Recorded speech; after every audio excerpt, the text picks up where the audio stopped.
दोस्तों James Gunn की Superman का टीजर ट्रेलर आ चुका है जो कि बहुत ही ज्यादा प्रॉमिसिंग लग रहा है मां सिवाय इन रोमांटिक सीन्स के। यार देखो, रोमांटिक सीन्स होना कोई बुरी बात नहीं है, लेकिन इतने ज्यादा नहीं कि बेंच ऑडियंस इरिटेट ही होने लग जाए।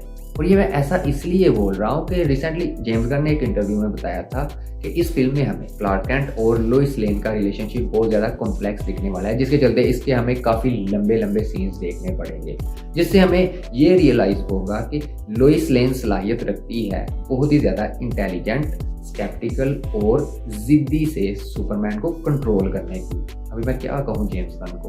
पर इस कंप्लेन को अगर एलिमिनेट कर दिया जाता ना, तो भाई साहब क्या बनाया जेम्स गन ने। अच्छा, इसी इंटरव्यू में जेम्स गन ने यह भी बताया था कि इस फिल्म में हमें टॉप गन मैवरिक फिल्म से इंस्पायर होकर कुछ शॉट लिए गए हैं। एक तो वो दिखने वाले हैं, और आज तक जितने भी स्टार्स ने सुपरमैन को प्ले किया है उनका इन्फ्लुएंस दिखेगा इस सुपरमैन में। और इन सबसे बढ़कर डायरेक्टर जैक स्नाइडर का इस फिल्म में इन्फ्लुएंस दिखने वाला है। वो बेंचो डार्क शेड वाला स्नाइडर स्टाइल ना समझ लेना। अच्छा, उन्होंने ये भी बताया था कि इस फिल्म में हमें ना बेसिक ह्यूमैनिटी फ्रंट पर नजर आएगी, एसोसिएटेड विद दैट सुपरमैन, जिसका बेंचो प्लेनेट अर्थ पर रहना हराम हो चुका है। क्योंकि इस सीन में अगर आप देखिए, जहाँ पर सुपरमैन के सर में ना पीछे से टीन मारा जाता है, यहाँ पर एक तो वो इतना हार्ट ब्रोकन लग रहा है, इसके बावजूद वो लोगों को बचा रहा है। So that justifies basic humanity. इसके बाद ही एक सीन में ना जिस बिल्डिंग में ये जाता हुआ दिखाई देता है, ये बेसिकली स्टैग इंडस्ट्रीज है। क्योंकि इस सीन में अगर आप देखो तो पीछे स्टैग इंडस्ट्रीज लिखा हुआ दिखाई पड़ता है।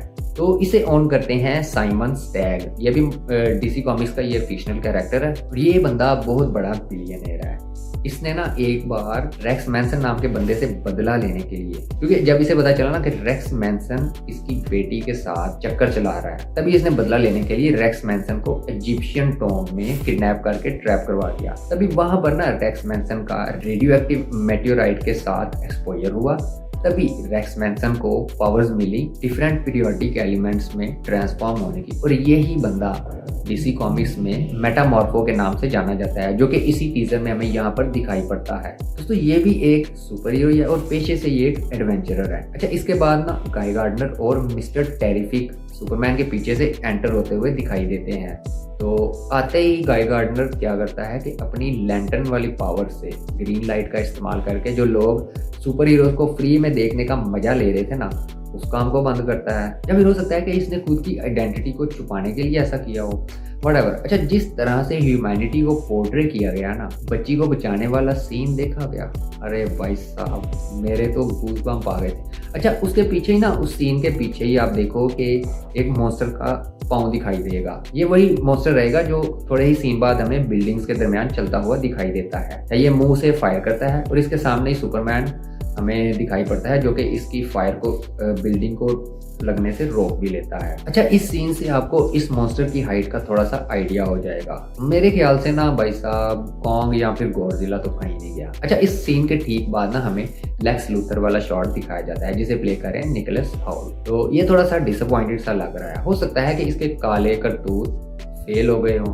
और इन्हें फेल किया हो सुपरमैन ने, क्योंकि बिल्डिंग के बाहर आप देखो तो सुपरमैन उड़ता हुआ जाता हुआ हमें दिखाई देगा। तो मोस्ट प्रोबेबली हो सकता है कि लेक्स लूथर के काले करतूत या फिर इस मॉन्स्टर को हराने के बाद सुपरमैन डैमेज कंट्रोल के लिए जा रहा हो। अच्छा, इसके बाद ना अगेन लेक्स लूथर का एक और शॉट आता है, जहाँ पर ये भाई साहब हाथ में पिस्टल लिए हुए खड़े होते हैं।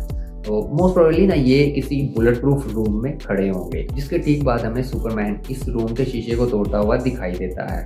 तो यहाँ पर इसने पिस्टल तो सुपरमैन को मारने के लिए नहीं पकड़ी होगी, क्योंकि सुपरमैन पिस्टल से तो मरने वाला नहीं है। तो हो सकता है कि जब इसके सारे काले करतूत को सुपरमैन फेल कर देगा, तो हो सकता है कि लेक्स भैया ने सुसाइड करने के लिए ये पिस्टल पकड़ी होगी, क्योंकि पिस्टल से सुपरमैन तो मरने वाला नहीं है। अच्छा, इसके बाद ही ना हमें वो बच्चे वाला सीन दिखाया जाता है, जिसमें वो सुपरमैन के फ्लैग को सीधा कर रहा होता है और सुपरमैन को पुकारता है। तो ये बेसिकली ना बुरेविया नाम की जगह है, क्योंकि इस टीजर ट्रेलर के एंड पे अगर आप देखो तो जहाँ पर लेक्स लूथर का शॉट दोबारा से आता है, काफी पिटा हुआ लग रहा होता है। इसके बाद ही हमें एक सीन दिखाया जाता है, टीवी पर पट्टी चल रही होती है। और दोस्तों जो भी हो, इस टीजर ट्रेलर का मुझे बीजीएम सबसे ज्यादा पसंद आया, क्योंकि परफॉर्मेंस तो इतनी खास किसी की देखने को नहीं मिली, लेकिन जेम्स गन ने बताया था कि इस फिल्म में जितने भी हमें कैरेक्टर्स दिखेंगे उन्हें हर एक को ना अपना पूरा टाइम दिया जाएगा, मतलब केमियो तक महदूद नहीं रहेंगे। लंबे लंबे रोमांटिक सीन वाली जो जेम्स गन ने गलती करी है ना, बस वो थोड़ी सी कम हो जाए। उसके अलावा तो भाई साहब ये फिल्म फाड़ के रख देने वाली है। 100% ये डीसी यूनिवर्स का कमबैक करवाएगी। एंड फाइनली दोस्तों, इस फिल्म का मेन विलन तो लेक्स लूथर ही रहेगा, या फिर हो सकता है कि इस स्टेडियम में जो सुपरमैन के साथ फाइट कर रहा है ये विलन हो। ओके दोस्तों, मैंने जो डिटेल्स नोटिस की थी वो तो मैंने आपके साथ शेयर कर दी, बाकी आपने जो डिटेल्स नोटिस की है मैंने मिस कर दी, तो वो भी आप मेरे साथ जरूर शेयर कीजिएगा। और मिलेंगे किसी और वीडियो में किसी और फिल्म के रिव्यू के साथ। अल्लाह हाफिज।